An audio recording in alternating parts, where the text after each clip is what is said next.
Jeg vil simpelthen den næste times tid plus, så vil jeg tage jer med i sådan et tilfældigt udvalg af nyheder, som jeg lige synes er spændende. Hvis I er sådan lidt interesseret i selve diskussionen mellem Andreas Mogensen og Elon Musk, så kan jeg reklamere for, at jeg i dag er blevet interviewet til et program på P1, der hedder Genstart. Så på onsdag så kommer der et program, hvor jeg sidder og siger et eller andet om det. Så det er faktisk ikke med i aftens foredrag. Men det, jeg gerne vil reklamere lidt for, det er, at hvis man nu går ud en aften, hvor det er klart, og kigger på stjernehimlen, så er det jo sådan, at lige i øjeblikket er der jo sådan en meget fin planetparade. Og det betyder bare, at man kan være heldig at gå ud sådan på nogenlunde samme tidspunkt og se flere planeter på én gang. Man behøver altså ikke gå ind og sidde og vente 2 timer på, at den næste står op, eller 2 måneder, eller et eller andet. Man kan se flere gange. Så det er sådan, at hvis man kan være heldig at se Mars og Jupiter, og så vil man kunne se lige omkring solnedgang Venus. Og så hvis man bor et sted, hvor der virkelig er frit udsyn til horisonten, så kan man være heldig at se Merkur. Men det er altså sådan et eller andet, at man skal have noget vand. Man skal have noget sted, hvor der er frit udsyn. Det er ikke mange gange i mit liv, jeg har set Merkur. Og så lavt over horisonten er der så også Saturn. Den kommer lidt højere på himlen i løbet af natten. Så hvis man bare går ud senere, så kan man se Saturn. Og det er egentlig ikke så svært, man går bare ud, og så finder man egentlig det klareste objekt på himlen lige omkring solnedgang.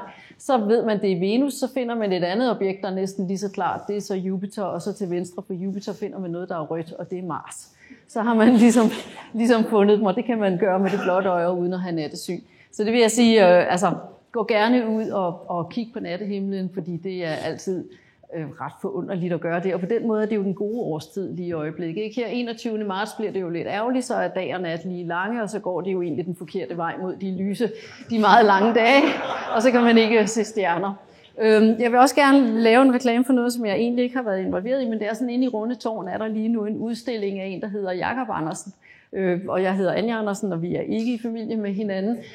Men han er amatørastronom og tager foto. Og han har taget en masse skønne foto af universet set fra Falster. Og nu ved jeg ikke, hvad jeres forhold til Falster er, man tænker, det er måske ikke centrum af universet, men når man går ind i Rundetårn og ser billederne, så virker det faktisk som om, det er centrum af universet.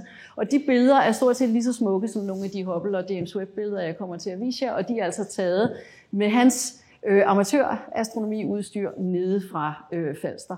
Og en ting, som jeg fandt ud af, da jeg snakkede med ham, vi er til fælles, det er, at vi har til begge to, vi er ikke lige gamle, jeg er meget ældre, han er 15 år yngre end mig, men vi har begge to i samme periode af vores liv, nemlig som teenager, tilbragt et par år i Saudi-Arabien. Og der er jo intet som at kede sig. Så det der med at sidde ude i ørkenen, og man kan sige rigtig meget om Saudi-Arabien, men det er aldrig overskyet. Og der var ligesom ikke noget at lave. Man kunne enten sidde og snakke med sine forældre, eller sin lillebror, der kun var 6 år gammel. Det var lidt kedeligt. Eller man kunne sidde ude og snakke med stjernerne. Deraf stor interesse, det opdagede vi begge to. Så er der nogle unge mennesker, husk at kede jer, så bliver man dus med stjernerne. Og hvad sker der så, hvis man bliver dus med stjernerne? Jamen, så kan man jo, som Jens Olaf sagde, ende med at blive forsker. Bare lige for at vise jer, at I møder jo alle mulige forskere, når I kommer til foredrag her. Hvordan ser vores hverdag ud? For nu kan jeg til at vise jer sådan nogle meget pæne, farverige billeder af Hubble og James Webb, og det er jo altid smukt. Men måske det meste af det, vi laver, det er måske knap så pænt. Altså, nu oplever I de auditorier, som vi underviser vores studerende i, og så ved I, hvordan de ser ud, og hvor tit de bliver gjort rent. Men ellers så er det sådan, at en af grundene til, at jeg faktisk endte med støv, det var fordi, så kunne jeg gå i laboratoriet, fordi noget af det skønne med naturvidenskab, det er jo, at man kan lave eksperimenter. Og jeg synes faktisk, det var enormt sjovt at gå i laboratoriet. Og hvis man er sådan en rigtig traditionel astronom, så sidder man jo med kikkert, og så jagter man lyspartikler fra den fjerne ende af universet og fanger fotoner i sin kikkert. Men det der med at arbejde med støv, så er der både noget støv, man faktisk kan have i hænderne, som kommer fra meteoritter, eller man kan lave noget syntetisk støv, hvor man kan se, hvordan lyset spreder sig. Det gør man i det laboratorium. Så kan man sammenligne med kikkerne. Så man kan både kigge mikroskop ned, og så kan man kigge kikkert ud og sammenligne det, man ser. Så det var det, der var tiltrækkende ved støvet. Så det her, det er, når man står i laboratoriet. Her er jeg sammen med en kollega nede i Jena i Tyskland og måle på noget støv. Og det her, det er så sådan en større infrastruktur, som står nede i Schweiz, og sådan ser det egentlig også ud, når man observerer på de store kikkerter. Det er jo ikke sådan, at man står ude ved kikkerterne, man sidder inde i et kontrolrum, og så kører det hele sådan automatisk. På den måde er det sådan lidt mere varmt, kan man sige, at være professionel astronom, men det var tidligere. Og nu kan man jo nogle gange køre det fjern, så man observerer i Australien, mens det er dag i Danmark, så behøver man ikke engang være oppe om natten. Det er blevet sådan en ren luksusarbejde. Og sådan her ser det whiteboard kort ud, den tavle, jeg har på mit kontor, når jeg snakker med mine studerende, og så tager man jo på konferencer og fremlægger det, man har fundet af for sine kollegaer, og så vender de tommelfingeren op eller ned, alt efter om de synes, at det var interessant. Så det er sådan forskningshverdag, og der er jeg jo så endt med at blive international ekspert i kosmisk støv. Og der tror jeg nok, hvis der var nogen, der har sagt til mig i gymnasiet, hvis du går den her slagende så bliver du international ekspert i kosmisk støv, og så tager du til konferencer med titler som Light Scattering of Non-Spherical Particles og andet virkelig eksotisk. Men det er grunden til, at det er så spændende, det er jo simpelthen fordi, at de der små bitte støvpartikler, og her snakker vi altså om sådan nogle små mineraler, altså som i virkeligheden er ligesom røgpartikler, de findes ude i stjernetågerne her, det er supernova-resten, krabbetågen, og er med til at sprede lyset derfra. Og ved at vi så, her står jeg ved et spektrometer, at vi kan tage noget meteoritstøv eller andet støv ind i spektrometeret, så kan vi finde ud af, hvordan bliver lyset spredt på forskellige typer støv, og så kan vi prøve at komme med nogle kvalificerede gæt på, hvad er det så for noget støv, der er derude, som spreder lyset. Så det er det, jeg selv arbejder med. Men egentlig så havde jeg tænkt mig ligesom at starte med, at vi får jo besøg af en gæst her i 32, som vi måske ikke glæder os super meget til at se, men der har været ret meget i nyhederne omkring, at der er en asteroide, som er lidt, det krydser jordens bane. Så lige for sådan, jeg tænkte starte med den, og så kan vi lige snakke om, hvad ved vi om den, og hvor stor er risikoen, og hvor bekymrede skal vi være. Så det er sådan, jeg tænker, I måske ikke alle sammen er sådan helt kan huske, så vi starter lige helt stille og roligt med solsystemet. Og der har vi jo vores egen stjerne, solen, hvorom alle planeterne bevæger sig. Der har vi Merkur, Venus, Jorden og Mars, som jo alle sammen er kendetegnet ved, at det er jordlignende planeter. Så det vil sige, at de har en fast overflade. I teorien kan man flyve hen med et rumskib og gå rundt på overfladen. Og så har vi sådan et bælte af småting, som vi kalder asteroidebæltet. Og de der småting, der er Ceres, som er den største, den er 1000 km i diameter, og så er de sådan helt ned til nogle meter store, og den der, vi kommer til at snakke om, den er sådan cirka 50 meter stor. Så når der kommer ting, der rammer jorden, så kommer de typisk her fra asteroidebæltet. Og så har vi så Jupiter, Saturn, Uranus og Neptun, som er det, vi kalder gasgiganterne, hvor vi jo sådan det store spørgsmål er det rene gas? Eller kunne man i virkeligheden forestille sig, at der inde i gaskæmperne befinder sig en lille jordlignende planet, sådan så at i virkeligheden sidder der en lille planet inde i alle de her gasgiganter, sådan så alle planeter er lige store. Nogle har bare mere atmosfære end andre. Det kunne være en idé om, hvad planeter er, eller det kan være, at der er to forskellige typer planeter. Der er de jordlignende, som er dannet på en måde ud fra en fysik, så er der gaskæmperne, som er dannet på en anden måde, som måske minder mere om, hvordan stjernerne er dannet, som også er gaskæmper. Og det kan vi ikke helt svare på endnu, så det er noget af det, vi prøver at få styr på. Så længere ude, der har vi jo så Pluto, som da jeg var barn, var den 9. planet i solsystemet.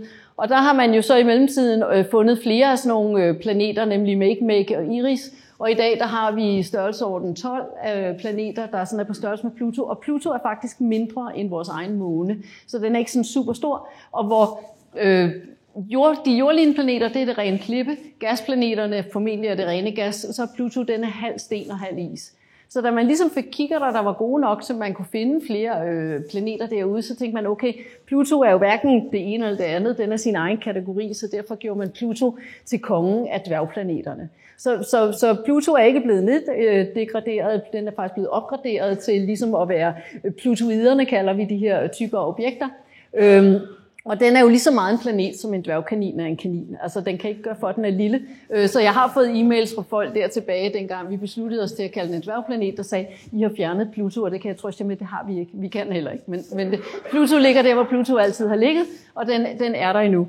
Og det vi så har fundet ud af efterhånden, som vi har fået bedre kigger, så udover at finde flere af de der dværgplaneter, plutoiderne, så har vi også fundet ud af, at der er faktisk sådan et bælte af småting herude, vi kalder Kuiperbælte. Objekter, som minder meget om asteroidebæltet, så der er altså sådan to bælter af ting, der nogle gange kan blive forstyrret, og der er det sådan, at asteroidebæltet her, det bliver ofte forstyrret af tyngdekraften mellem Jupiter, som jo er det største objekt i solsystemet efter solen, som er det allerstørste objekt, men den gensidige tyngdekraft der trækker faktisk lidt i de her sten, sådan så det skubber lidt, det perturberer deres baner, som så gør, at de nogle gange bliver forstyrret, fordi det er sådan, at nu mindre et objekt man er, nu bedre kan man skubbe til det. Altså det er jo lidt ligesom forskellen på, at hvis der kører en lastbil, og man går hen og sparker til den, så sker der ikke noget, hvis der kører en cyklist, og man går hen og skubber til dem, så begynder de at slingre, ikke? Så det er sådan lidt det samme. Så vi har altså de indre jordlignende planeter, Merkur, Venus, Jorden og Mars, som ser sådan ud. Og så er det sådan, at Jorden har jo en meget stor måne, og Mars har 2 små måner, og det er jo en anden ting, man også kan undre sig over, som jeg ikke kommer til at sige noget om i dag, men det er altid godt at have noget at undre sig over. Og det er, hvorfor har Merkur og Venus ikke nogen måner? Jorden har en meget stor måne, og Mars har 2 små måner, som minder om sådan nogle indfangende asteroider. Og bare for at give en fornemmelse af, her er et billede af dem, hvor I kan se, at vores måne er simpelthen meget, meget større end Skræk og Rædsel, som Mars' måne hedder. Og det hedder de, fordi Mars er jo Marsguden, og så havde den, er det 2 hjælpere eller 2 heste? Er der nogen, der har haft oldtidskundskab for nylig? Det var 2 sønner. Ved de virkelig Skræk og Rædsel? Tænk at kalde sine sønner for Skræk og Rædsel. Okay. Og så blev vi alle sammen klogere. Altså det siger jo alligevel noget. Ja. Sådan kan forældre. Nå. Men det mener vi... Vi mener, at Skræk og Rædsel, det er i virkeligheden er 2 asteroider, der er blevet indfanget i baner rundt om Mars, mens månen nok er dannet samtidig med Jorden. Simpelthen fordi I kan se, det er jo sådan 2 kartoffelformede ting, som ikke er så runde. Så vi har altså solsystemet, vi har de der bælter med småting, og bare, så nu ser vi det jo sådan fra siden, og størrelsesforholdet mellem objekterne er nogenlunde rigtigt, men afstanden er jo helt forkert. Så nu tager vi et view, hvor vi kigger på det oppefra, for at få en fornemmelse af, hvor stor afstanden er. Så her starter vi til venstre med, at her har vi solen, og så har vi banerne af de jordlignende planeter, og så har vi asteroidebæltet her, hvor vi har nogle millioner af de her småplaneter, som bevæger sig rundt om solen. Og det er sådan, at de er småplaneter, fordi at definitionen på en planet, det er, at den bevæger sig rundt om en stjerne, mens definitionen på en måne, det er, at den bevæger sig rundt om en planet. Så det har ikke noget med størrelse at gøre, det har noget med ens bane at gøre, om man er en planet eller om man er en måne. Og der er det så sådan, at hvis man så bevæger sig længere ud i solsystemet, så her har vi det indre solsystem og asteroidebæltet, og så skal I ligesom se de der stiplede linjer, det ligesom indikerer, at det vi ser her, det er nu helt ind i midten i den der prik, fordi nu ser vi så det ydre solsystemet, hvor vi ser Jupiter, Saturn, Uranus og Neptun, og så den der bane, der sådan er her, det er så Plutos bane, og så har vi Kuiperbæltet, altså det der ekstra bælte af småplaneter, og så har vi, kan I se noget her i en lang ellipsebane, og det er så typisk enten en komet eller sådan et Kuiperbælteobjekt, der ligesom er i en bane, hvor det kommer ind omkring det indre solsystem.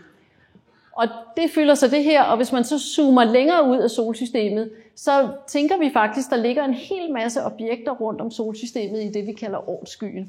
Så der ligger en masse objekter, som måske er sådan 10-20 km i diameter, som mest er is.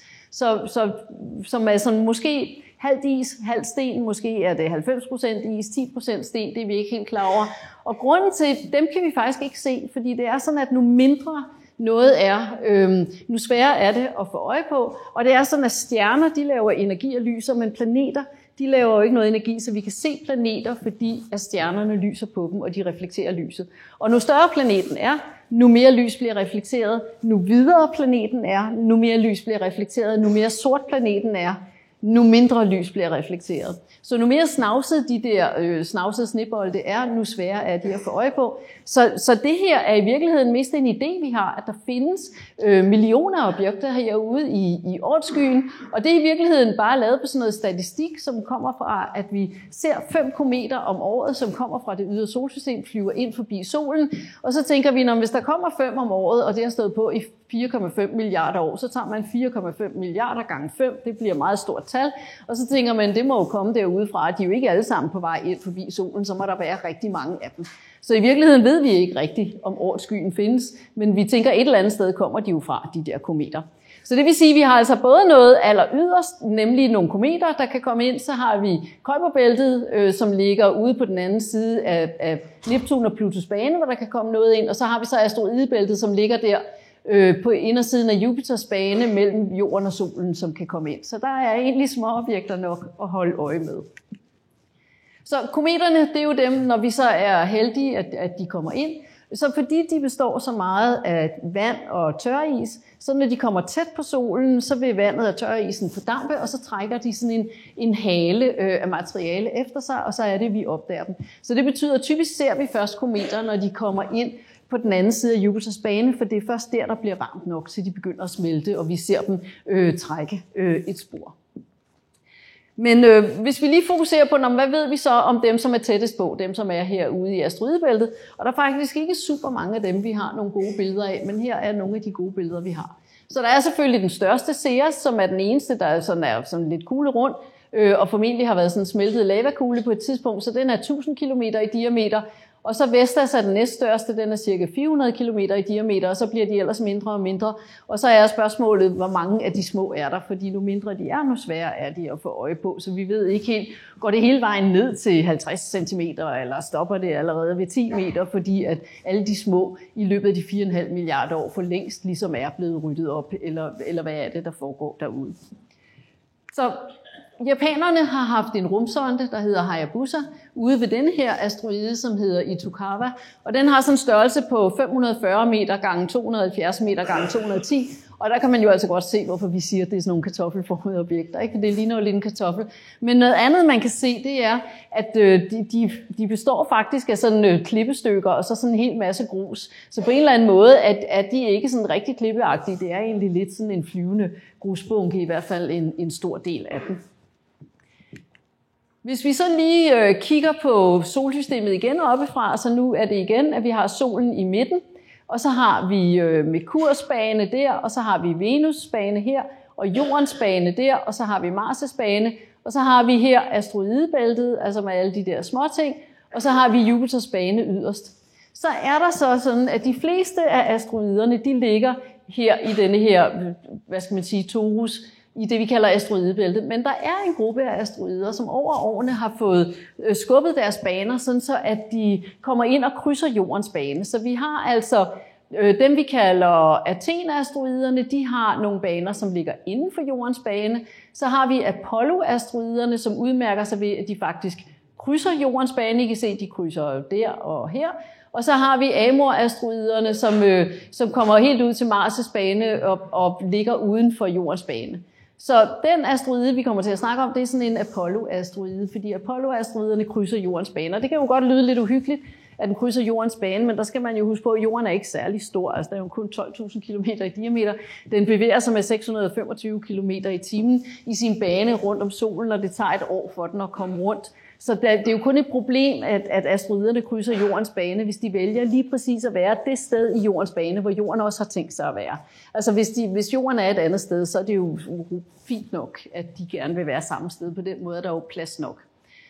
Men det er Apollo-asteroiderne, som vi så holder øje med, fordi at det er dem, der krydser jordens bane.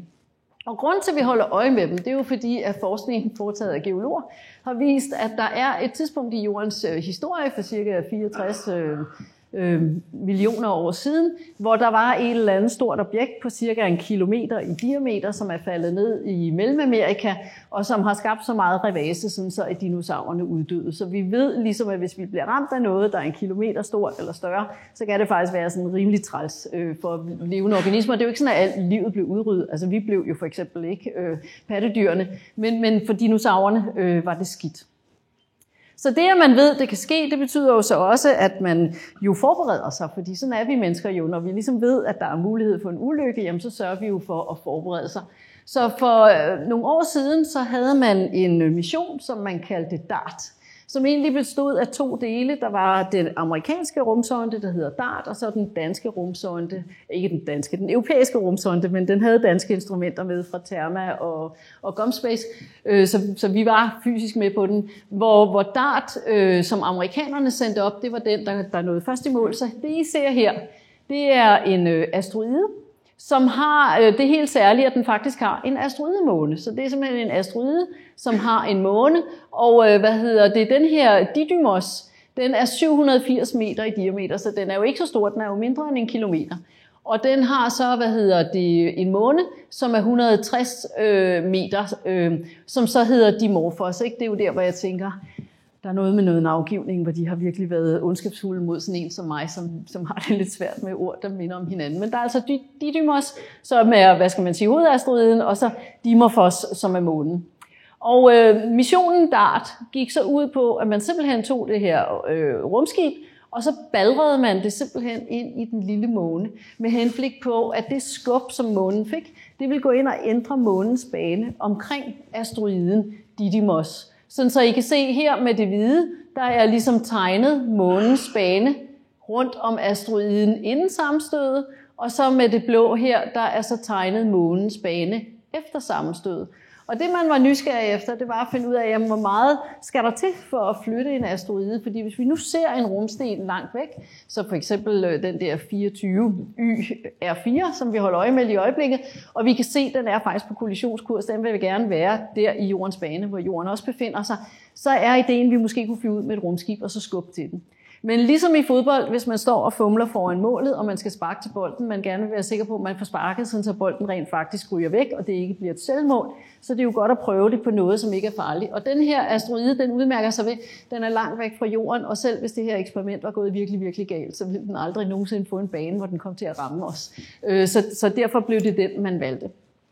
Så DART fløj altså direkte ind i Didymos, med henblik på at flytte banen. Og inden den gjorde det, så tog den det her billede, så det er faktisk et foto af, hvordan de ser ud, hvor I ser modasteroiden her og månen her inden impact. Og her ser I månen lidt tættere på. Og den ligner jo Itokawa, kan man sige, så vi forventer faktisk, at rigtig mange af asteroiderne, det er det, vi kalder på dårlig dansk rubble piles, altså flyvende grusbunker, som egentlig ikke, altså egentlig bare en masse sten og grus, som er sådan holdt sammen nærmest af overfladespænding. Og det betyder faktisk noget, fordi hvorvidt sådan en asteroide egentlig er sådan mest grusbunkeagtig, hvis den rammer jorden, eller om det er en jernklump, eller det er sådan en helt klar stenklump, det betyder noget for, hvor hårdt den slår, kan man sige, og hvor nemt det er for den at gå i stykker op i jordens atmosfære og forskellige andre ting.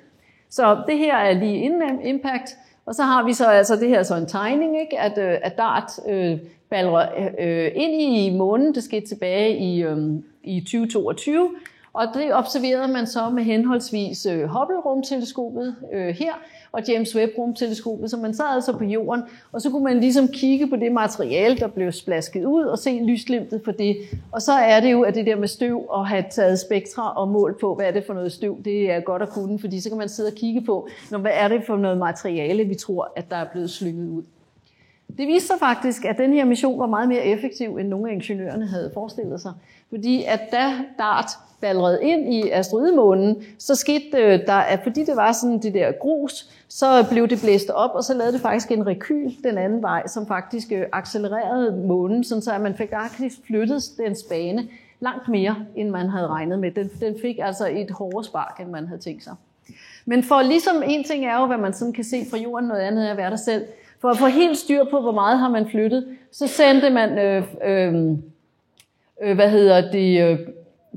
for nylig en mission op, som hedder HERA, og det er jo så den europæiske mission. Så man kan sige, at den amerikanske mission, det var simpelthen at balre sig selv ind i månen og gå i 10.000 stykker. Den europæiske mission, det er at flyve op og flyve ved siden af det her system og observere det i mange år og se, hvad der sker, og prøve sådan stille og roligt og prøve at lure, hvad det er, der foregår. Så HERA, den er altså på vej op for at gå i kredsløb om asteroiden og asteroidemånen, nemlig med henblik på at finde ud af, hvor meget ændrer månens bane sig, og hvornår er månen inde i en ny stabil bane, og hvad betyder det for det samlede systems vej gennem universet, hvor meget har man fået ændret det. Og det kan man jo så glæde sig over, at vi er i gang med det her eksperiment, så vi forhåbentlig har nogenlunde styr på det, fordi nu har vi jo så set denne her 2024YR4. Og der har I måske, hvis I har hørt i nyhederne, så har I hørt mig og andre kollegaer sidde og sige, ja, den er jo nok et sted mellem 30 meter og 90 meter i størrelse, og det gør jo sådan lidt en forskel. Altså der er jo forskel på at være 30 meter og 90 meter, det er jo sådan cirka 3 gange så stort, og det er klart 3 gange så stort er mindre sjovt end mit lille. Men grunden til, at vi ikke kan sige det klart, det er fordi det vi observerer, det er jo ligesom den der lysplet. Så vi ser altså et objekt, som bevæger sig på himlen, og det er den der lysplet, og så kan vi så finde ud af, hvad banen er, og så er det, vi kan finde ud af, okay, der er noget, der bevæger sig her, som kommer til at krydse jordens bane, og i 2032 ser det lidt kritisk ud, for der ser det faktisk ud som om, at den bane, den har lige nu, den vil simpelthen gøre, at den er lige der, hvor jorden også befinder sig, med en sandsynlighed på sådan 3,2%, så det er jo ikke sådan helt sikkert, men dog ganske tæt på. Men I kan jo godt se, at det eneste, vi har at gå ud fra, det er jo sådan en lille lysplet, og så bliver 10.000 kroner spørgsmål. Den der lysplet, er den skabt af noget lyst materiale, noget is for eksempel, som reflekterer sollys? Fordi hvis det er tilfældet, så er asteroiden måske ikke så stor, den lyser bare meget, fordi den reflekterer sollys godt. Eller er det i virkeligheden en stor kulbunke, som ikke reflekterer lys så godt, og så er der i virkeligheden tale om et stort objekt, som er meget større. Og det ved vi ikke endnu. Men det vi kan sige noget om, det er, at hvis objektet holder den bane, som den har lige i øjeblikket, så er der en vis risiko for, at den rammer jorden, og hvis den rammer jorden, så rammer den et eller andet sted langs den her røde stribe.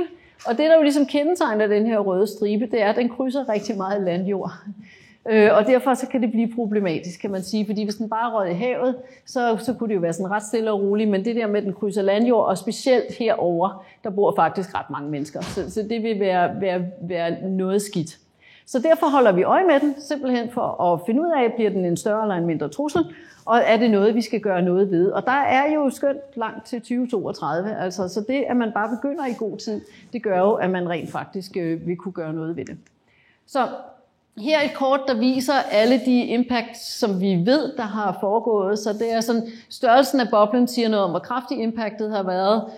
Og så er det ellers vist, sådan, hvor på landjorden man har fundet impact, og farven siger så også noget om, hvor gammelt krateret er. Så vi ved altså, at der er ting, der lander på jorden og har landet på jorden over en årrække. Og vi har faktisk også erfaring med lige præcis sådan en type objekt, som 2024 er. Fordi det er sådan, at i 1908 over Sibirien, der faldt et eller andet, som vi i dag kalder Tunguska-eventen, fordi at det faldt i området Tunguska, og vi opkalder altid sådan noget, der falder efter der, hvor det lander. Og det er sådan, at det her objekt, da det skete, at det her fald, så blev der simpelthen så lyst, som man kunne sidde i Danmark ved midnatstid og læse Politikken. Det stod der faktisk i avisen dagen efter, fordi det simpelthen kastede et lysglimt op på de nederste dele af atmosfæren. Så der skete noget der, og der gik faktisk omkring 20 år inden, fordi det er et ubeboet område, inden der kom nogle ekspeditioner derop og kiggede på det, og det man så kunne se, det var, at der var et kæmpestort område på 200 kvadratkilometer, hvor træerne ligesom var lagt ned, hvis man så det opfra. Så kunne man se, at så man forestiller sig, at det der objekt er kommet ind, det er eksploderet op i cirka 10 km højde, og så har trykbølgen. Så man har ikke fundet nogen rester fra objektet nede på jorden, men det er formentlig, aldrig nået hele vejen ned til jorden. Det er faktisk gået i stykker op i jordens atmosfære. Men fordi de kommer ind med så høj hast, og jordens luftlag jo så virker ret tæt, så den eksplosion, det er jo ligesom en bombe, der ligesom ligger derned. Så det er, vi har noget erfaring, vi ved nogenlunde, hvad der skal til, og det kan jo være ret træls, hvis man er inden for de 200 kvadratkilometer, som er der, hvor den lander over atmosfæren. Så det er derfor, vi holder øje med den. Og der vil jeg altså sige, at der er ingen grund til panik endnu. Altså fordi 3,2% chance, det er jo langt højere sandsynlighed end at vinde i lotto. Og nu ved jeg ikke, hvor mange af jer, der vinder i lotto, og spiller i lotto, men jeg vil sige, der er meget lille sandsynlighed for at vinde i lotto. Og der er også meget lille sandsynlighed for, at vi forskere får den fantastiske oplevelse, at vi får et objekt så tæt på, så vi kan nå at nærstudere det. Så derfor vil jeg sige, lad os ikke gå i panik endnu, men lad os holde øje med det, ikke? Og lad os ikke blive taget på sengen, men være sikre på, hvad der sker.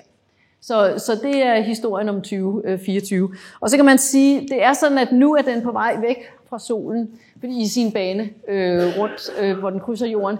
Så vi er ved at nå dertil, hvor vi faktisk ikke kan observere den så meget længere, fordi den er så lille, så lige snart den kommer lidt længere væk fra solen, så reflekterer den stort set ikke noget sollys, så kan vi ikke rigtig se den med nogen kikkerter. Men vi kan dog se den med vores nye store James Webb rumteleskop, så vi har faktisk planlagt 2 observationer med James Webb rumteleskopet, hvor vi så forhåbentlig får noget information om, hvad det er for noget materiale, den består af. Så der kommer noget mere nyt. Så, men hvis vi lige vender os mod stjernen i vores solsystem, altså selve solen, og så kigger på den, så er det jo sådan, der er gang i solen i øjeblikket. Det kan man jo ikke se, hvis man kigger på solen i synlig lys. Så er det jo bare sådan en gullig-orange skive, hvor der er nogle mørke pletter, som vi kalder solpletter. Men kigger man på solen med en ultraviolet kikkert, som ligesom kan se en anden bølgelængde, så kan man jo få en fornemmelse af, hvor meget gang der er i solen. Så de der lyse områder, man ser her, der lyser op, det var det, som før lignede sådan nogle sorte, nu gik jeg den forkerte vej, sorte pletter her. Så det, der er mørke pletter her, det er det, vi, når vi kigger i ultraviolet, opstår som de her lysende pletter. Og der kan man se, der er sådan nogle buer, der står hen over dem, og det er magnetfeltbuer, fordi de der pletter, de opstår simpelthen, fordi der går sådan lidt uorden i solens magnetfelt, og det gør der cirka 1 gang hver 11. år. Og så sker der det, at Nordpolen og Sydpolen på solen bytter plads, så Nordpolen og Sydpolen, de skifter om, og så 11 år senere, så skifter de tilbage igen. Så solen har sådan en 22-års cyklus, før at Nordpolen er tilbage af Nordpol. Og lige inden man har polvending, der er virkelig, virkelig meget gang i solen, og det er der, hvor vi er nu, og hvor der så kommer rigtig, rigtig mange udbrud fra solen, og når der sker det, så er det, at de der elektrisk ladede partikler, som ligesom er langs de der buer, de bliver kastet ud gennem solsystemet, og så når de bliver fanget af jordens atmosfære, så ser vi nordlys. Så grunden til, at vi ser så mange nordlys, det er, fordi det er elektrisk ladede partikler, der bliver bremset i jordens atmosfære. Og det betyder, at igen skal vi være glade for jordens atmosfære, fordi at den tager jo så ligesom skraldet fra de der partikler, fordi elektrisk ladede partikler er jo dybest set radioaktiv stråling. Så det er meget fedt, det bliver bremset op i de øverste atmosfærelag frem for i vores krop. Så det er en fordel, men det er jo et smukt syn, og det er bare med at nyde det nu, fordi det var ikke så meget længere, og så går der 11 år, før at der kommer rigtig mange nordlys igen. Og vi kan ikke sige, hvor mange, fordi for 11 år siden, der sad vi alle sammen, som forskermæssigt, og undrede os over, hvorfor der var færre nordlys og mindre gang i solen, end der plejede at være. Og nu her, i den her cyklus, der sidder vi faktisk og undrer os over, hvorfor der er mere gang i solen, end der plejer at være, og der er flere nordlys. Altså, jeg bliver 60 i år, jeg har aldrig oplevet så mange nordlys, man kunne se fra Danmark, som man ser lige i øjeblikket. Så hvad der sker til næste om 11 år, om det bliver mere eller mindre, det kan vi ikke rigtig spå om, men det bliver spændende at se, og vi prøver hele tiden at blive klogere. Hvis vi så bevæger os længere ud i solsystemet, fordi det er sådan, at lige i øjeblikket der har vi en mission ude på Jupiter, der hedder Juno. Og Jupiter er jo den største planet i solsystemet. Her ser I nogle Hubble-observationer af Jupiter, hvor man kan se, at Jupiter drejer om sin egen akse i løbet af 10 timer, så den har faktisk en utrolig hurtig rotation. Og fordi den roterer så hurtigt om sin egen akse, og der i hvert fald er et meget tykt atmosfærelag, hvis det ikke ligefrem er sådan, at hele planeten er det rene gas, så får man lavet en hel masse skybælter, hvor vi har nogle hvide og nogle røde skybælter på Jupiter. Og det betyder altså, når vi kigger på Jupiter og ligesom gerne vil have svar på det her spørgsmål, hvad er der inde i centrum af Jupiter, så kan vi ikke gøre andet end at se de yderste skylag. Og der kunne vi jo godt tænke os måske at kigge lidt ned i skylagene. Og de der skylag, de bliver faktisk en gang imellem ramt af kometer fra det ydre solsystem. Så det er sådan, at Jupiter formentlig ligger og passer lidt på os, kan man sige. At noget af det der kommer ind fra det ydre solsystem, det bliver simpelthen tiltrukket af Jupiters tyngdekraft. Så her et billede af en komet, som faktisk har slået hul i Jupiters skylag, hvor man så faktisk kan observere. Og det giver os jo, hvis vi kigger på det, sådan et præg om dels, hvad der sker, når kometer falder ned, men det giver os også et hul ind i Jupiters skylag, hvor vi kan se, hvad er der et stykke inde i atmosfæren lidt længere nede. Men ellers så ser vi kun de øverste atmosfærelag, når vi kigger i synlig lys. Men det, som er så fantastisk med lys, det er jo, at forskellige typer af lys, altså forskellige lyspartikler, de har forskellige bølgelængde. Og hvis man har en lidt længere bølgelængde, så kan den faktisk gå igennem tåger. Så hvis man kigger på Jupiter i en lidt længere bølgelængde, som for eksempel varmestråling, infrarød, altså det vil sige, hvis man egentlig tager Jupiters temperatur, så kan vi faktisk kigge lidt ned gennem skylaget og kigge lidt dybere ind i Jupiter. Så gør vi det, så ser Jupiter sådan her ud. Så her der ser vi Jupiter i synlig lys, det svarer til det billede, jeg viste jer før. Og det man så kan se, når man kigger på Jupiter i infrarødt lys, så kan man jo se, at de hvide skybælter, de er ligesom kolde. De er mørke i det infrarøde, det vil sige, de er kolde, mens de røde skybælter, de er varme. Og det fortolker vi så som, at de hvide skybælter, det er faktisk skyer, der er på vej op imod os, og de røde skybælter, det er faktisk skyer, der er på vej ned, sådan så at Jupiters skybælter på grund af en hurtig rotation står og nærmest laver, man kalder det konvektionscykler, altså at de står og bevæger sig sådan her op og ned, hvor det hvide er på vej ud mod os, det røde er på vej ned. Og det vil sige, at hvis vi kigger i de røde skybælter, så kigger vi faktisk lidt dybere ind i Jupiters atmosfære og får et lidt dybere blik af, hvad der foregår i Jupiter. Men det vi jo gerne vil have svar på, det er, hvad der er inde i Jupiter. Og der er problemet, at Jupiters skylag er så tyk, så der er simpelthen ingen bølgelængde, der kan hjælpe os med at kigge dybt ned i skyerne, så vi kan se, hvad der er derinde. Men så fik man en anden idé. Der var nogle entreprenante ingeniører, der sagde, jamen hvad nu, hvis vi bygger en rumsonde, og det er Juno, I ser her, som er drevet af solpaneler, så solpanelerne her er 9,5 meter høje, så det er altså virkelig en stor rumsonde, og det der er her, som ligner sådan en forvokset papirklips, det er i virkeligheden det, man kalder et magnetometer.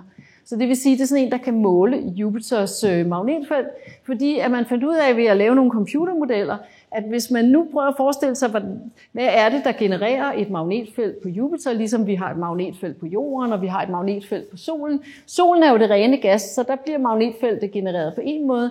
Jorden er jo en klippeplanet, der bliver magnetfeltet faktisk genereret på en anden måde. Hvis vi nu forestiller os, at Jupiter har en indre fast klippeplanet, ligesom Jorden, så må vi antage, at det bliver genereret lidt ligesom på Jorden. Det giver anledning til en type magnetfelt. Hvis vi nu forestiller os, at Jupiter er det rene gas, så får den nok genereret sit magnetfelt ligesom på Solen, og så får vi en anden type magnetfelt.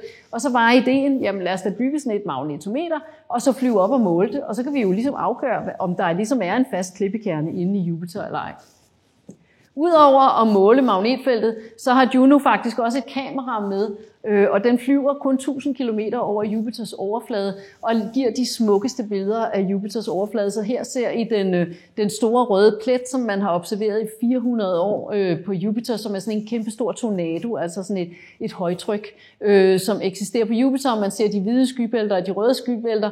Og jeg ved ikke, hvad I tænker, når I ser det her billede, men første gang jeg så det, så mindede det mig om en vis hollandsk maler, hvor jeg sådan tænkte, okay, jeg synes, jeg har set den her måde at tegne på før, men det her er altså et foto. Det er simpelthen naturen, så om Van Gogh er inspireret af Jupiter, eller Jupiter er inspireret af Van Gogh, det er ikke godt at vide, men bare for at vise, at altså, der er også noget etisk i nogle af de der astrobilleder, de er også bare pæne. Universet har også meget pænt at byde på. Men ideen er altså, at man har ligesom nogle computermodeller. Så her har vi den ene model, som ligesom siger, men hvad nu hvis vi har en klippeplanet, og her har vi den anden model, som siger, hvad nu hvis det er det rene gas. Og det giver altså anledninger, og det kan man så kun se, hvis man virkelig sidder og nærstuderer. Det der ligner pindsvinepigge, det er så det, vi kalder magnetfeltlinjer. Så dem kan man jo ikke se med øjet, men det er dem, de kan måle, og det er dem, Juno måler. Og der er det så sådan, at det Juno har målt over de sidste 5 år, det er så det, man ser hernede i det nederste billede. Og der er vores store problem, at det passer faktisk ikke med nogen af de 2 modeller. Og sådan er videnskab jo tit. Så vi er egentlig stadigvæk i det dilemma, at vi tænker, okay, så der er ikke en fast klippe jordklode derinde. Det er nok heller ikke det rene gas. Og nu er vi så ikke ude i noget forudsigelse, nu er vi sådan noget med, hvordan kan vi fitte data? Kunne man forestille sig, at der var sådan noget lidt honningmasse-agtigt, noget flydende? Hvad kunne man forestille sig, at der ligesom kunne lave et magnetfelt, som ser ud, ligesom vi har på Jupiter? Så det har vi ikke fundet ud af endnu, så det er ligesom work in progress. Men jeg er sikker på, at hvis vi finder et svar, der er klar, så hører I om det. Og hvis vi finder sådan et, det kunne godt være det, men det kunne også være noget andet, så kommer I nok kun til at læse om det illustrerede videnskab, hvis I er heldige. Men ellers så er det jo sådan med astrofysik, at vi er jo ligesom tvunget til at have kikkerter på jorden i høj grad. Og når man er på jorden, så er det jo skønt med nordlysene, og det er skønt, at atmosfæren beskytter os mod de elektrisk ladede partikler. Men når man er astrofysiker, så er det sådan, at vi elsker alt slags lys. Vi er meget inklusive. Og lys for os, det er hele det elektromagnetiske spektrum. Det er derfor, vi godt kan lide H.C. Ørsted. Det var jo fordi, det jo ligesom var ham, der satte starten på det. Og det elektromagnetiske spektrum, det består af gammastråling, røntgenstråling, ultraviolet lys, synlig lys, infrarød, mikrobølger og radiobølger. Og det hele er egentlig lyspartikler, altså det hele er fotoner, som kommer ind med forskellige frekvens, eller det der tilsvarende forskellige bølgelængde. Så det her over, det er det kortbølgede, og det her, det er det langbølgede. Og der er det sådan, at det I ser her, det er lyseblå. I skal forestille jer, at det her, det er jordens, den her kant. Jeg kan næsten ikke ramme den med mine pointer her. Det er jordens atmosfære, jordens overflade, og så det der er op over, der er lyseblåt, det svarer til jordens atmosfære. Og de røde striber her, de viser så, hvor jordens atmosfære ikke er gennemsigtig. Så det illustrerer ligesom, hvor kan strålingen ikke komme ned til os. Så det vil sige, at gammastråling og røntgenstråling og ultraviolet, det kan faktisk ikke passere ned gennem jordens atmosfære. Det bliver blokeret ret højt oppe i jordens atmosfære. Dog kan I se, at der er et lille bitte hjørne af det ultraviolette, der sniger sig ned gennem det, vi kalder det synlige vindue. Og det er så den lille smule, som giver hele fornøjelsen med solcreme og hudcancer og alt det der, ikke? Og derfor er det jo måske meget godt for os, at det ultraviolette ikke kommer ned. Og så har vi så det synlige vindue, kalder vi det, altså der, hvor synlig lys kan komme igennem, og det er jo nok derfor, vores øjne kan se synlig lys, der er nok en sammenhæng der. Og så har vi altså et radiovindue, mens infrarødt og mikrobølger, det kan ikke rigtig komme ned, og de meget langbølgede radiobølger kan heller ikke komme ned. Så deraf vores forkærlighed for at have kikkerter på jorden, der kan se i synlig lys. Det er både fordi, det er det øjet kan se, men det er faktisk også det eneste, vi kan gøre os håb om at observere ude fra universet. Men prøv at lægge mærke til, at det synlige vindue, hvis man nu smider sin kikkert op på en bjergtop, så er det der synlige vindue meget bredere. Og det vil sige, så kan vi jo pludselig, hvor vi jo kun kan se sådan lidt af det ultraviolette og det synlige område her. Så heroppe, der kan vi se lidt mere af det ultraviolette, og så kan vi faktisk også se en god del af det infrarøde. Så deraf astrofysikers forkærlighed for at smide ting op på bjergtoppen. Det er simpelthen fordi, når vi kommer op i 3 km højde eller højere, så er atmosfæren tyndere, så kommer der mere stråling ned igennem, og så kan vi se noget mere. Udover det, så er der jo radioteleskoper, som vi kan bruge, og alt andet, det kræver altså satellitter, det koster spidsen af en jet, det er at sende noget ud i rummet, men det er derfor, vi gerne vil have noget ud i rummet. Det er simpelthen, fordi der er nogle ting, vi kun kan se ved at have satellitter. Så det vi har på jorden lige i øjeblikket, det er, at Danmark er med i det europæiske samarbejde, der hedder ESO, som står for European Southern Observatory, som går ud på, at man i 1975 de europæiske lande blev enige om, lad os lege en bjergtop nede i Chile. Og så sætter vi alle sammen hver vores teleskop, så det her det er det danske 1,5 meter teleskop, som er vores, der står dernede på La Sille i Chile. Og der gik man altså i Danmark fra, at vi var vant til at have 50 klare nætter om året nede fra Borfelte-observatoriet ved Tølløse ude for Holbæk, til at have 300 klare nætter om året nede fra La Sille, altså nede i Chile. Det vil sige, at der kom meget mere data. Det blev langt sjovere at være astrofysiker. Det her samarbejde med at have hver sit teleskop på bjergtoppen, det gik egentlig meget godt, og det største teleskop, man har på bjergtoppen, det var 3,5 meter stort. Og så blev man enige om, jamen skulle vi ikke slå pjalterne sammen og bygge noget sammen. Så man lejede en anden bjergtop af chilenerne, og så i 1998 så byggede man 4 teleskoper, som hver har et spejl på 8 meter. Det vil sige, at man gik fra 3,5 meter til 8 meter. Så pludselig blev det endnu sjovere at være astronom, fordi nu større spejl man har, nu flere lyspartikler kan man fange, nu mindre objekter længere væk kan man se, så man kan få øje på meget mere. Og fordi de er så meget større end det, man var vant til at have, så kaldte man dem Very Large Telescope, og man havde oven i købet 4 af dem, så der ligesom var tid nok til alle til at få lov til at observere. Samarbejdet gik godt, så i 2011 der blev man så enige om at bygge 64 radioteleskoper. Man satte på en tredje bjergtop ned i Chile i 5 km højde, så man kunne måle flest mulige radiobølger. Og så lige i øjeblikket, der er vi så i gang på en 4. bjergtop med at bygge et teleskop, og det bliver 39,5 meter i diameter. Så vi går altså fra 8 meter, hvor vi jo allerede var ret begejstrede, kan man sige, og kan se ret meget, til 39,5 meter. Så tror jeg, vi glæder os. Altså, det bliver så godt. Og da de her oppe hedder Very Large Telescopes, så hedder det her nede selvfølgelig Extremely Large Telescope, ikke? Fordi det er jo oplagt meget større. Og hvordan laver man så sådan et teleskop? Det er jo ligesom bygge et hus. Det er jo ret enkelt. Man tager en bjergtop, man skærer toppen af. Det er godt at have fundamentet på plads, ikke? Og så går man jo i gang med at bygge. Og det er altså faktisk ikke helt trivielt. Vi snakker om en bjergtop, der ligger 200 kilometer ude i ørkenen fra den nærmeste landsby. Så der er altså nogle dygtige ingeniører, som er i gang med at lave noget virkelig komplekst. Og der kan vi godt være lidt stolte, fordi at det danske ingeniørfirma Rambøll er faktisk med til at projektere det her ikke-trivielle projekt. Og på trods af corona og alle mulige handelsændringer, og det, at man er i 3,5 km til højde, så går det faktisk meget godt, og man er i gang med, at man er næsten færdig med kuplen, og når det står færdigt, så er det så det største menneskeskabte bygningsværk. Det kan vi sikkert diskutere med kineserne, ikke? Som har bygget den kinesiske mur, som de måske synes er større på en anden måde, og vi synes så, at den der er mere højteknologisk og sådan noget. Men det skændes vi om til den tid, og det kan vi gøre ude på det, der tidligere hed Twitter, som nu hedder X, og så kan vi høre, hvad Elon Musk synes om det. Men det bliver stort, og det bliver godt. Så det er, hvad vi har på jorden, og hvad vi får på jorden. Og så i rummet, der har vi jo så Hubble-rumteleskopet, som har tjent os virkelig godt i 35 år. Så det er sådan en kikkert, der mest ser i synlig lys, som er kendetegnet ved at have et spejl på 2,4 meter.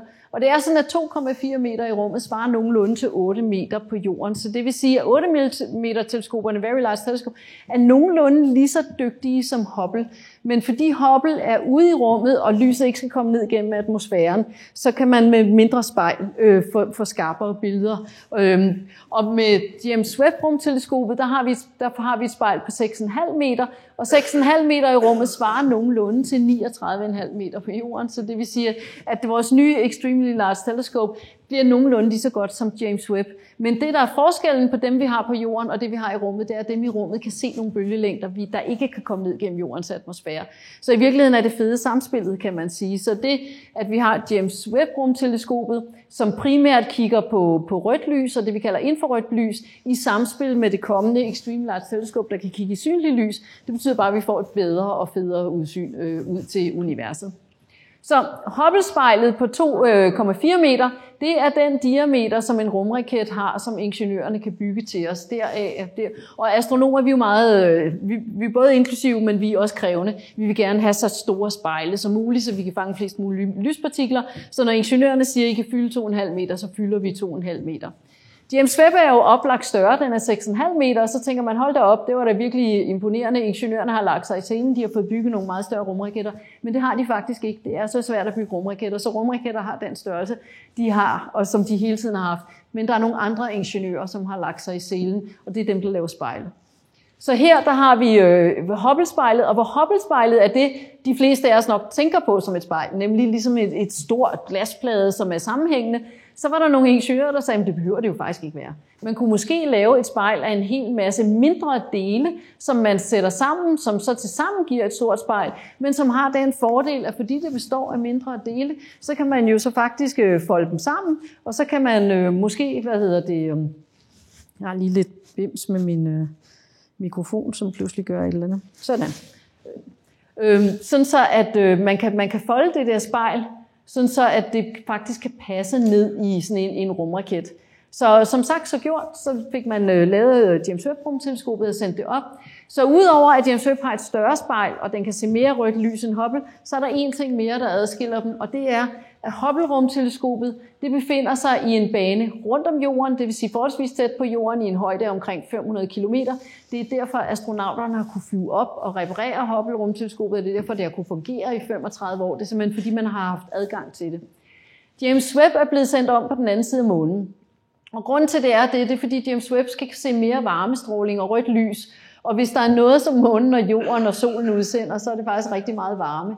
Derfor så har James Webb sådan et varmeskjold, som I ser der, som er på størrelse med en tennisbane, hvor den ligesom vender ryggen til for ligesom at undgå at få for meget af det røde lys. Kigger man på det elektromagnetiske spektrum, så ser det altså sådan her ud, så hvor vi har ligesom gammastråling, røntgenstråling, ultraviolet, så ligger Hubble her og kigger mest synligt lys, lidt ultraviolet og rødt, og James Webb ligger så og kigger mest rødt og infrarødt lys. Så James Webb og Hubble giver os altså til sammen 2 forskellige billeder af universet, kan man sige, i 2 forskellige bølgelængder. Så bare lige for at vise jer, hvad betyder det så? Hvad er det så, vi kan se, når vi kigger derud? Så det her, det er sådan en interstellar tåge i Mælkevejen, der hedder Ørnetågen. Fordi hvis man kigger på den i en lille kikkert, så skal man forestille sig, at der er et hoved her og et vingefang der.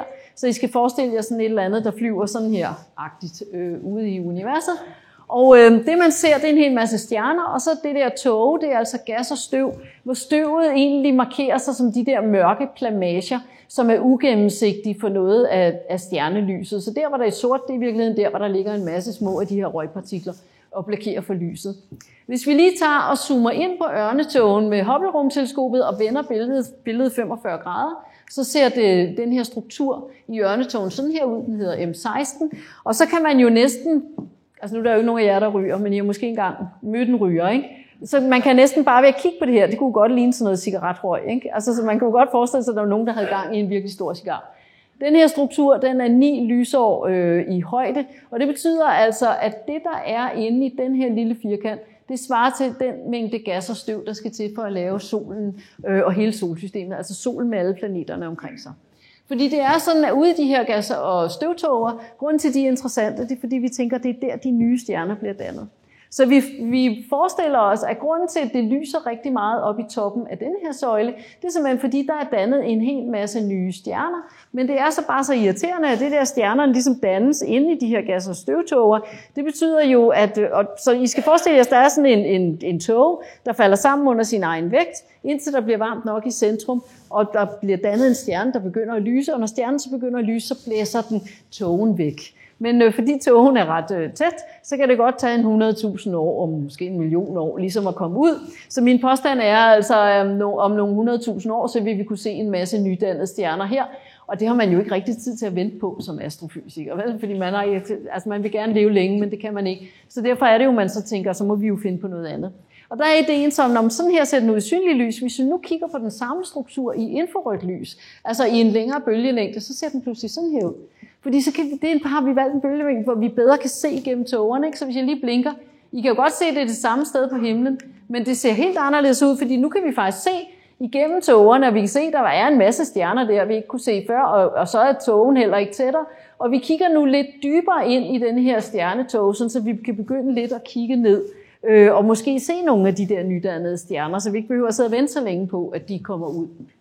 Så her har I så Hubble-billedet, det var det, jeg viste jer før, og her har I så et James Webb-billede, hvor man ser området i lidt mere rødt lys, og der kan man jo altså se, at hvis I kigger særligt her, hvor man kan se, der er formentlig også nogle nydannede stjerner, der er en lille smule rødt der, men der er bare meget mere rødt her, fordi der kigger vi faktisk lidt dybere ind og begynder at kunne kigge på overfladen af de der nye nydannede stjerner, som er på vej ud. Så det her, det er James Webb i det, man kalder nærinfrarød. Det ligger sådan forholdsvis tæt på det synlige område, så der har man prøvet at lave et billede, hvor man ligesom har farvekodet billedet efter, hvordan man mener øjet kunne se ud. Det næste billede, jeg skal vise jer, det er også fra James Webb, men det er ude i det, man kalder det midtinfrarøde. Det vil sige, at vi er så langt fra, hvad øjet kan se, så man har ligesom ikke prøvet at farvekode det, og så ser det altså sådan her ud. Så nu kigger vi altså endnu dybere ind i tågen, og der er det altså sådan, at der kan I se, at der er sådan nogle steder, hvor der ligesom stikker sådan nogle nærmest fingre ud. Og det er simpelthen der, hvor vi begynder at se sådan en nydannet stjerne, som er blevet dannet i spidsen af sådan en interstellar tåge, og faktisk er på vej ud af sin sky. Første gang jeg så det her billede, der var jeg i gang med at læse en bog højt for mine børn, som hed Harry Potter. Og der er sådan nogle væsener i Harry Potter, der hedder dementorer, så jeg synes bare, det lignede helt utrolig meget. Så jeg blev sådan meget inspireret og tænkte, okay, det var alligevel... Og jeg ved ikke, hvem der har fået inspiration, universet fra Rowling eller Rowling fra universet. Men hvis man så tager og zoomer ind på sådan en helt nydannet stjerne her, for ligesom at se, okay, hvordan ser det så ud, når der er sådan en nydannet stjerne, og så zoomer ind med James Webb-rumteleskopet, så viser det sig, at så får vi faktisk et bedre indblik i stjernedannelse. Men det vi virkelig gerne vil på jagt efter, det er faktisk stadigvæk usynligt for os, fordi at den nydannede stjerne ligger herinde. Den er faktisk stadigvæk inde bag et mørkt tågelag, og det skyldes simpelthen, at stjernen den begynder godt nok under sin dannelse at lyse, men samtidig er der også stadigvæk materiale, der falder ned på. Så vi ser egentlig bare lidt ligesom vi kun så Jupiters skylag og ikke vidste, hvad der var inde i, så ser vi ikke stjernen endnu, for der er stadigvæk ny gas, der er på vej ned, så stjernen vokser stadigvæk. Men det vi kan se på billedet, det er en voldsom proces med sådan noget stjernedannelse. Og det skyldes, at når man har sådan en gaskugle, der roterer om sin egen akse, og man prøver at smide gas ned på, så er det faktisk ikke så nemt at få al gassen til at ligge sig på sådan en roterende kugle. Så lidt afhængigt, noget af det kommer ned på stjernen, men der er også noget af det, der vil blive slynget ud langs rotationsaksen af stjernen. Så det betyder, at når vi ser de der jets, jamen, så har vi faktisk en idé om, hvordan stjernens rotationsakse ligger, og så ser vi, at der bliver slynget rigtig meget materiale ud, og det ser jo virkelig, virkelig flot ud. Og jeg tænker tit, det her med at prøve at forstå stjernedannelse, det minder lidt om, hvis man ligger nede under sådan en høj stol, hvor der er en baby, der sidder oppe over. Men man ved ikke, hvad alderen på babyen er. Man ved ikke, om man sidder oven på en, der er 6 måneder eller 3 år. Men man bliver nødt til, ligesom man kan kigge på det der mad, der daler ned, og hastigheden det daler med, og hvad det er, der falder ned. Og så skal man komme med et kvalificeret gæt på, hvad det er, der sidder deroppe og har gang i de her spillover effects. Så man kan sige, vi er kommet lidt tættere på stjernedannelse, men vi har altså stadigvæk det problem, at selve dannelsen kan vi ikke se, men vi kan ligesom se, hvad der er til over, så det minder jo lidt om at gå ned på sådan en byggeplads, hvor der er nogen, der er ved at bygge et hus, som er pakket ind i stillads, så det eneste, man kan se, det er, at der ligger lidt rockwool og nogle mursten og nogle stålrør, og så prøver man sådan at gætte sig til, hvad arkitekten må have gemt inde bag det der stillads, ikke? Og der er spørgsmålet selvfølgelig, at bliver det her til en lille stjerne, fordi at den her proces er så voldsom og spytter så meget materiale ud, så man tænker, at der kan ikke være meget stjerne tilbage, når først den har kastet alt det der af sig. Eller er det her i virkeligheden en kæmpe stor stjerne? Fordi det, der er så meget kraft på, det er måske i virkeligheden, fordi det er en meget stor stjerne, som roterer rigtig hurtigt. Og det bliver sådan lidt kvalificeret gæt, kan man sige. Men det er der, hvor vi er nu, med at prøve med James Webb-rumteleskopet at forstå, hvordan bliver stjerner dannet. Og 10.000 kroner spørgsmålet er, hvordan er det så lige med planeter, og hvad er det for nogle planeter? Og får de lavet planeter ligesom Jorden, og planeter ligesom Jupiter, og er der sandsynligt, hvor mange andre jordlignende planeter er der derude? Hvis vi lige kigger hurtigt på Mælkevejen, så er Mælkevejen jo det der lysende bånd, vi ser hen over himlen. Og alle de mørke plamager, vi har der, det er altså de der gas- og støvskyer, og de fleste af dem er sorte, men hvis vi lige zoomer ind på det med Hubble-rumteleskopet, så vil man kunne se, at blandt nogle af de der sådan mørke skyer, som jo er det der gas og støv, der blokerer for de bagvedliggende stjerner, der er også nogle lyserøde perler, og de lyserøde perler, det er så der, hvor vi har stjernedannelse. Altså det er der, hvor der er gang i den, hvor der kommer nogle nye stjerner, fordi når de nye stjerner, de får de der jets, der sprøjter ud, og så får de varmet gassen op, så den begynder at lyse, og når først stjernen kommer ud af skyen, så lyser den rigtig meget, når den er nydannet, og så får vi altså, at stjernetågen, den står sådan og lyser op, indtil at den med tiden så begynder at blive blæst væk, og stjernerne for alvor kommer til syne. Og mens jeg snakker, skulle I gerne få genkendelsens glæde og tænke, det er jo ørnetågen, fordi I kan genkende M16, altså de 3 søjler inde i midten, så jeg håber, I tror på, at ørnetågen er faktisk en del af vores egen galakse Mælkevejen. Kigger vi på Mælkevejen, ikke bare i synlig lys, men med alle de forskellige teleskoper, vi har, så ser vores egen galakse sådan her ud. Så her der har vi altså synlig lys, så det var det billede, jeg viste jer før. Det er, hvad stjernerne, ligesom de almindelige stjerner, lyser, og så bliver det blokeret af gas og støv. Men hvis vi kigger med Superman-syn, røntgen eller gamma, så kan I jo allerede se, at der er en stor lysende bløb her, som man faktisk ikke kan se i synlig lys, men som man kan se i røntgen og gamma. Og den der store bløb, det mener vi faktisk er en supernova, der er eksploderet på et tidspunkt, så vi ser simpelthen noget energi, der er afsat en supernova, fordi at røntgen og gamma, det er faktisk enormt godt til at se det, man kan kalde døde stjerner, det som astronomer kalder hvide dværge, sorte huller og neutronstjerner. Og så har vi synlig lys, som viser os noget om det, vi kunne kalde de levende stjerner, stjerner som solen. Så har vi nærinfrarød, midtinfrarød og infrarød, og det vi ser der, det er varmegløden for røgpartiklerne. Fordi at støvpartiklerne lyser jo ikke, men når stjernerne lyser på dem, så bliver de varme. Og fordi universet er så koldt, så ligger de lidt og gløder, og det er det, vi kan se, når vi kigger med James Webb-rumteleskopet. De øverste 4 paneler, som ligner sådan noget trafiklys, ikke rød, hvid, grøn, det er radioobservationer, og det man kan se i radio, det er enkeltatomer og molekyler. Det er sådan, molekyler består jo typisk af, hvis det er diatomalt, af 2 atomer, og de kan enten stå og vibrere, eller de kan rotere i forhold til hinanden. Det sker ved en bestemt frekvens, og det er det, man kan måle i radio. Så man kan sige noget om, hvordan er gassen. Så det øverste siger noget om, hvordan er gassen, det her siger noget om, hvordan er støvet, det her siger noget om, hvad er der med de levende stjerner, og det her siger noget om, hvad er der med de døde stjerner. Det er det data, vi ved. Det er det, vi ved om vores egen galakse. Det er den galakse, vi bor i. Men det, vi jo rigtig gerne vil vide, det er, hvordan ser den ud. Så det næste her, det er så en tegning. Det er vores bedste bud på, hvordan den galakse, vi selv bor i, den ser ud. Og når jeg er ude og holde foredrag på folkeskoler, så er der altid sådan en kvik elev, der rækker hånden op og siger, jamen hvorfor ved vi ikke det? Fordi når du nu siger, at solen den ligger der i vores model her, den her tegning, så kan man jo bare bygge et rumskib, og så kan man jo flyve herud, og så kan man jo tage en selfie, og så har man jo styr på det. Og det er jo en super god idé, og det er jo ikke fordi, vi ikke har tænkt på det. Det er bare sådan, at den her struktur er utrolig stor. Så der er cirka 100.000 lysår herfra dertil. Og det betyder, at Voyager-sonderne, som jeg har fløjet i over 40 år, som blev sendt op i starten af 70'erne og har fløjet med 100.000 km i timen, de er stadigvæk inden for den lille gule cirkel. Så der går noget tid, inden de kommer derud, og de havde jo hverken mobiltelefon eller noget som helst med, der kunne tage en selfie. Så strukturen er stor. Så det her er en tegning, det er vores bedste bud på, hvordan det ser ud. Og der er det jo sådan, at når man er i Danmark, så når I nu går ud og kigger på planetparaden her, lige så snart det bliver klart, så husk på, at det I ser er Mælkevejen. Så hvis I sådan tænker, okay, og I går ind i Rundetårn og tænker, Mælkevejen, den ser altså godt ud på Falster, når man har den rigtige kigger, skulle jeg hilse at sige. Men ellers så gør den jo ikke, hvis man bare står med øjet et eller andet sted i Danmark, så tænker man, den kan være lidt svær at få øje på den der Mælkevej. Og det skyldes, at det er fordi, vi kigger herud. Så vi kigger ud af Mælkevejen, det vil sige, at vi ser faktisk kun den yderste spiralarm. Men hvis man nu er så heldig, at man har været i Australien eller Sydamerika eller Sydafrika, altså på den sydlige halvkugle, og kigget op på Mælkevejen, så kigger man faktisk denne her vej, så kigger man ind mod Mælkevejens centrum. Deraf astrofysikers utrolig store kærlighed for bjergtoppe i Chile. Det er simpelthen, fordi hvis man er i Chile, så kigger man ind mod galaksens hjerte, så kan vi meget bedre studere vores egen galakse, og de fleste af de stjerner, der er på nattehimlen, de kan ses nede fra Chile. Mens heroppe fra Danmark, der er ikke helt så mange stjerner at se på. Til gengæld er det jo super fedt, hvis man gerne vil kigge ud på andre galakser og være på den nordlige halvkugle, fordi at hvis man har en synslinje, hvor man har en kikkert her og kigger i den her retning, så ligger der jo utrolig mange stjerner i vejen, hvis man prøver at se noget, der er langt væk. Men så hvis man er her, så kan man nemmere få en synslinje ud af Mælkevejen.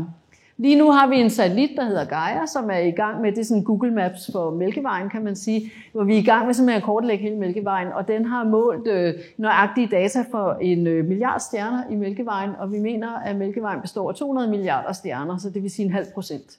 Af dem har vi virkelig godt styr på, og så resten har vi lidt mindre styr på, men vi arbejder på det.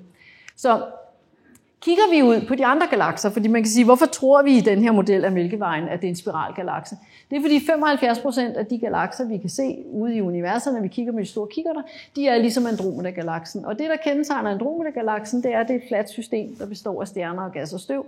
Det vi ved fra alle vores data af vores egen Mælkevej, det er, at vi bor i et fladt system, der består af stjerner og gas og støv, så vi tænker, vi er nok sådan en.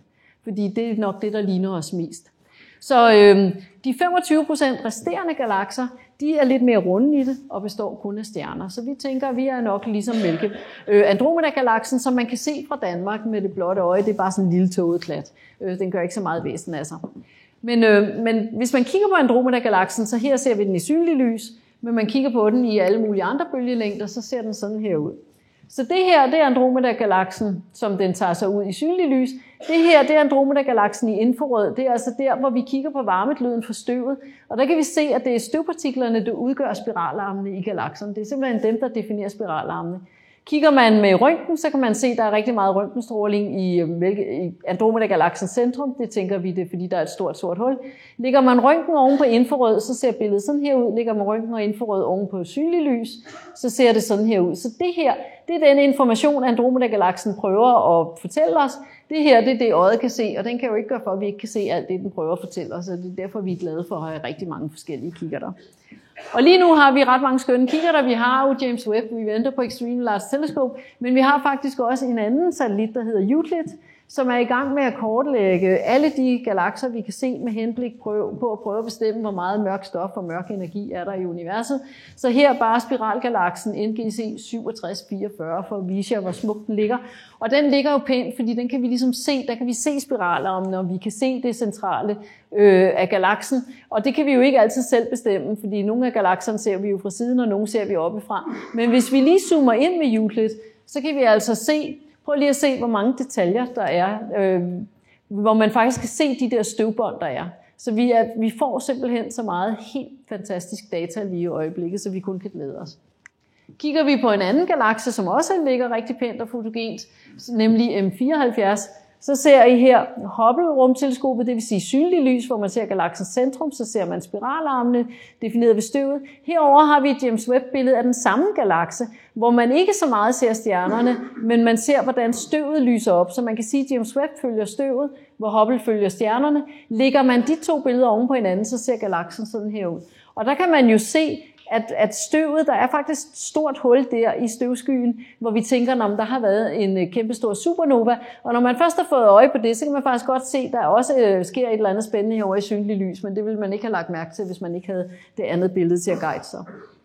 Når vi kigger ud i universet, så er det jo sådan lidt mærkeligt det der med, at universet udvider sig, og der er noget, der tyder på, at universet er startet fra at være lille og varmt og tæt, og så er det blevet større og større, for det betyder jo, at når vi kigger tilbage i tiden, så kigger vi også mod et univers, der har en mindre volumen. Og da det betyder, at universet var mindre, så betyder det også, at de galakser, der var i det tidlige univers, lå tættere på hinanden. Og det har så den skønne konsekvens, at vi faktisk ser galakser, som støder ind i hinanden, simpelthen som smelter sammen og bliver til nye, større galakser. Så her er sommerfuglegalakserne, bare fordi at de er smukke. Her 2 andre galakser, som ligger dobbelt så langt væk, så sommerfuglegalakserne befinder sig i en afstand af 60 millioner lysår, mens at de her 2 galakser befinder sig i en afstand af 120 millioner lysår, og man kan ligesom se, at tyngdekraften strækker spiralarmene mellem hinanden. Og her ser vi så nogle, der ligger i en afstand af 300 millioner lysår, hvor vi fortolker det sådan, så den lille galakse her har bevæget sig igennem den her spiralarm. Så det er sådan noget af det, vi ser, og jeg har kun lige 3 slides tilbage, fordi Jens Olaf sidder og vifter lidt med arme og ben og tænker, at du skulle have stoppet for 5 slides siden, men nu får I dem alligevel. Sorry. Lige for lynhurtigt at sige til jer, hvad er forskellen på Hubble og James Webb. Her ser I Hubble-billedet i synlig lys og Webb i nærinfrarød, og det er det samme billede, så I kan se de 2 galakser og den der galakse og den der galakse, det er de 2 galakser og den galakse og den galakse. Og James Webb ser nogle røde galakser. Der er sådan nogle røde prikker herover, som man faktisk ikke ser på Hubble-billedet. Det vil sige, at James Webb ser nogle galakser, der ligger tidligere i universets historie, som ligger endnu længere væk. Så med James Webb kan vi altså se længere tilbage i tiden. Vi kan kortlægge noget af universets historie, som vi ikke har set før. En anden fantastisk ting med James Webb, det er, at fordi at spejlet er større, så hvor vi skal eksponere i 11 dage for at få det her billede med Hubble, så skal vi bare eksponere i mindre end en dag med James Webb for at få det tilsvarende billede. Så ikke nok med, at vi får bedre og klarere billeder med flere objekter, det går også hurtigere. Så det er sådan ret skønt. Så der, hvor vi er lidt begejstrede i øjeblikket, det er, at vi med James Webb, der er nogle små prikker her, I næsten ikke kan se, så de er forstørret op herude. Der ser vi altså nogle røde galakser, som ligger så langt tilbage i tiden, så i den model, vi har for universet, som vi kalder Big Bang-modellen, som vi plejer at vise sådan her, hvor vi er her med nutiden, og så kigger vi tilbage i tiden.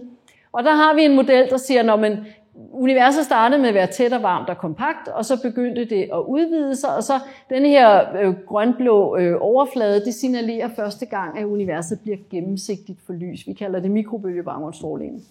Så tænker vi, at første gang universet ligesom når dertil, det er der, hvor vi så kan begynde at danne stjerner, men det tager lidt tid, så vi har en periode, vi kalder den mørke middelalder, eller Dark Ages, hvor der går lidt tid, inden vi får lavet de første stjerner. Og det der er så spændende med James Webb-rumteleskopet, det er, at vi finder nu galakser, der ligger herinde i det her område, som vores model siger, der ikke skulle ligge nogen.